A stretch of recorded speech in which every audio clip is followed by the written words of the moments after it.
ఆ జిల్లాకు అరుదైన రికార్డు దక్కనుందా? ఇప్పటికే 16 మంది ప్రజా ప్రతినిధులు శాసనసభ మండలిలో ప్రాతినిధ్యం వహిస్తుంటే మళ్ళీ ఇప్పుడు ఎమ్మెల్యే కోట ఎమ్మెల్సీలో ఆ జిల్లానే జాక్పాట్ కొట్టేసింది. అధికార పక్షం, మిత్రపక్షం, ప్రతిపక్షం ఇలా పార్టీ అభ్యర్థులంతా అక్కడి వారే కావడంతో ఈ జిల్లా నుంచి శాసనమండలి శాసనసభలో ప్రాతినిధ్యం వహించే సభ్యుల సంఖ్య 20కి చేరింది. ఒకవైపు అత్యధిక ప్రజా ప్రతినిధులున్న జిల్లాగా గౌరవం ఉండగానే ఇప్పుడు ఎమ్మెల్యే కోట ఎమ్మెల్సీలో కూడా 4 ఎమ్మెల్సీ అభ్యర్థులు ఆ జిల్లా వారే కావడం హాట్ టాపిక్ గా మారిందా? ఇంతకీ ఎవరా 4 ఎమ్మెల్సీలు, ఏంటా కథ? Let's watch the story.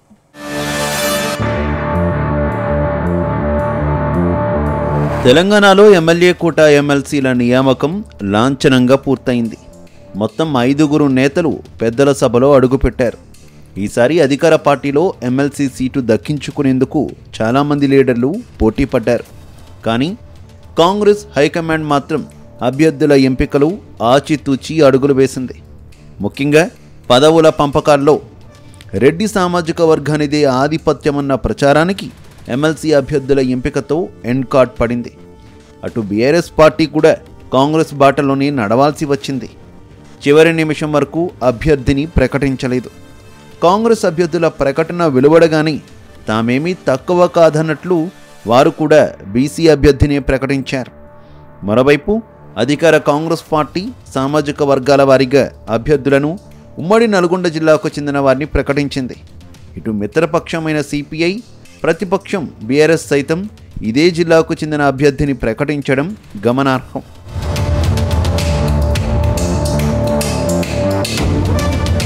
ఉమ్మడి నల్గొండ జిల్లాలోని దామరచర్ల మండలానికి చెందిన డీసీసీ ప్రెసిడెంట్ శంకర్ నాయక్ను ఎమ్మెల్సీ సీటు వరించింది.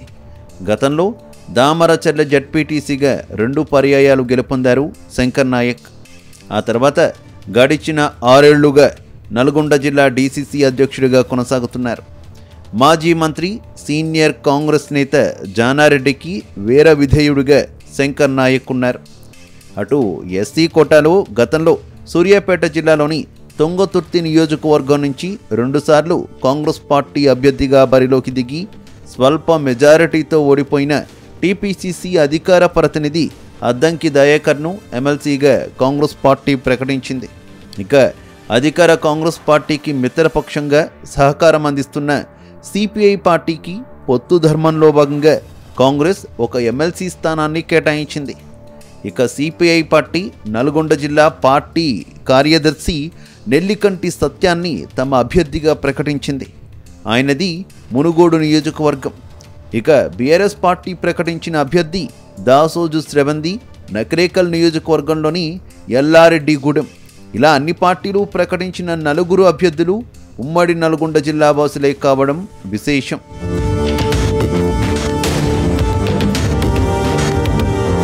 ఇక కాంగ్రెస్ పార్టీలో విధేయులకే పదవులు దక్కుతాయని, పార్టీ కోసం అహర్నిశలు కష్టపడ్డ లీడర్లకే ఎమ్మెల్సీ, కార్పొరేషన్ చైర్మన్లు స్థానిక ఎన్నికల్లో ప్రాధాన్యమిస్తామని పార్టీ ఇన్ఛార్జ్ మీనాక్షి నటరాజన్ ప్రకటించారు. అంతేకాదు పదవుల పంపకాల్లో ఆచరించి చూపెట్టారు. అందుకు తగ్గట్టుగాని జిల్లా మంత్రులు ఉత్తమ్ కుమార్ రెడ్డి, కోమటిరెడ్డి వెంకటరెడ్డి, సీనియర్ నేత జానారెడ్డి అభ్యర్థుల ఎంపికలో మాట నెగ్గించుకున్నారు. జిల్లా కాంగ్రెస్లో ఒకే సామాజిక వర్గం పెత్తనం నడుస్తుందన్న విమర్శలకు బదులిచ్చారు. తాజాగా ప్రకటించిన ఎమ్మెల్సీ అభ్యర్థుల్లో ఒక్క రెడ్డి సామాజిక వర్గానికి చెందిన వారు లేరు. దాంతో బీఆర్ఎస్ సైతం బీసీ సామాజిక వర్గానికి చెందిన దాసోజు శ్రవణ్ను డిక్లేర్ చేయక తప్పలేదు. ఈ జిల్లా నుంచి జగదీష్ రెడ్డి ఒక్కరే బీఆర్ఎస్ ఎమ్మెల్యేగా ఉన్నందున ఆ పార్టీ ఉనికిని కాపాడుకునేందుకు మరో మార్గం లేక దాసోజు శ్రవణ్ను ఎంపిక చేసిందన్న చర్చ జరుగుతోంది. ఇక బీఆర్ఎస్ పార్టీ 10 ఏళ్ల పాటు పవర్లో ఉన్నప్పటికీ జిల్లాలో కాంగ్రెస్ కేడరు చెక్కు చెదరలేదు. ఉత్తమ్, కోమటిరెడ్డిలను ఎంపీలుగా గెలిపించడంలో బీసీ, ఎస్సీ, ఎస్టీ ఓటర్లు కీలకంగా వ్యవహరించారు. అయితే గత అసెంబ్లీ ఎన్నికల్లో బీసీలకు 1 సీటు, ఆలేరు మాత్రమే దక్కింది. ఆ తర్వాత జరిగిన ఎంపీ ఎన్నికలు, కార్పొరేషన్ పదవుల్లో రెడ్డి సామాజిక వర్గానికే పెద్దపీట వేశారు. ఎస్సీల్లో మాదిక సామాజిక వర్గం నుంచి వేముల వీరేశం, మందుల సామేలు ప్రాతినిధ్యం వహిస్తున్నారు. అటు మాల సామాజిక వర్గాన్ని సంతృప్తి పరిచేందుకు అదే వర్గానికి చెందిన అద్దంకి దయాకర్ను ఎమ్మెల్సీగా ఎంపిక చేశారు.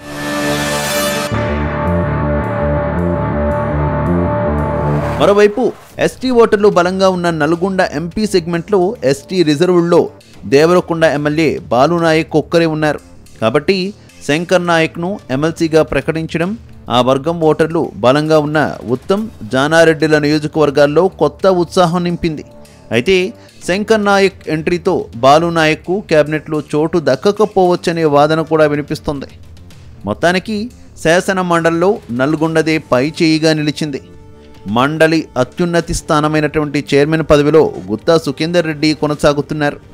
అటు స్థానిక సంస్థల ఎమ్మెల్సీగా టీఆర్ఎస్ పార్టీకి చెందిన MC Kotireddy, Nalgonda, Khammam, Warangal graduate MLC Teenmar మల్లనది ఆలేరు నియోజకవర్గం.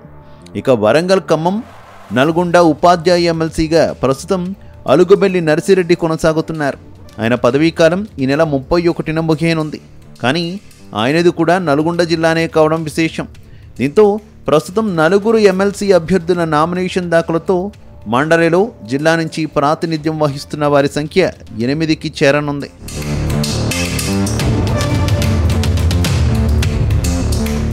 మొత్తంగా ఉమ్మడి నల్గొండ జిల్లా నుంచి ఇప్పటికే 11 మంది కాంగ్రెస్ ఎమ్మెల్యేలు ఉన్నారు. అందులో 2 కేబినెట్ మంత్రులుగా కొనసాగుతున్నారు. ఇక బీఆర్ఎస్ నుంచి 1 ఎమ్మెల్యే ఉన్నారు. అటు శాసన మండలిలో 4 ఎమ్మెల్సీలుగా ఉన్నారు. ఇప్పుడు తాజాగా 4 ఎమ్మెల్సీలు ఇదే జిల్లా నుంచి ప్రాతినిధ్యం వహిస్తున్నారు. దాంతో రాష్ట్రంలోని ఉమ్మడి నల్గొండ జిల్లా నుంచి 2 సభల్లో కలిపి మొత్తం 20 మంది ప్రజాప్రతినిధులు ఉండడం ఓ రికార్డుగా నిలవబోతోందని పొలిటికల్ సర్కిల్లో జోరుగా చర్చ జరుగుతోంది.